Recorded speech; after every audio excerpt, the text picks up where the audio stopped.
ఇవాళ సంపూర్ణ చంద్రగ్రహణం ఏర్పడనుంది. ప్రపంచవ్యాప్తంగా అంటార్కిటికా, పశ్చిమ పసిఫిక్ మహాసముద్రం, ఆస్ట్రేలియా, ఆసియా, హిందూ మహాసముద్రం, యూరప్, తూర్పు అట్లాంటిక్ మహాసముద్రం ప్రాంతాల్లో కనిపించనుంది. రాత్రి 8:57 గ్రహణం మొదలై తెల్లవారుజామున 2:26 ముగుస్తుంది.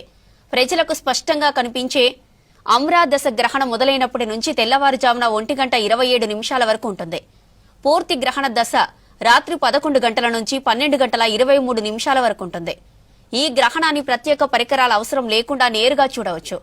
గ్రహణంపై సోషల్ మీడియాలో జరుగుతున్న తప్పుడు ప్రచారం నమ్మొద్దన్నారు శాస్త్రవేత్తలు.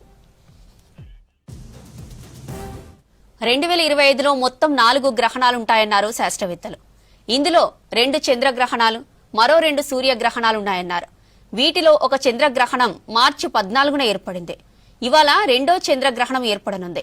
2 సూర్యగ్రహాల్లో మార్చి 29న ఒకటి ఏర్పడింది. ఈ నెల 21న మరో సూర్యగ్రహణం ఏర్పడనుంది. చంద్రగ్రహణ సమయంలో గర్భిణీలు ఆహారం తినకూడదు, బయటకు వెళ్లకూడదు, పుట్టబోయే శిశువుకు లోపాలు వస్తాయనేది అపోహలని WHO తెలిపిందన్నారు శాస్త్రవేత్తలు. గ్రహాల ఖగోళ సంఘటనలు మాత్రమేనని స్పష్టం చేశారు.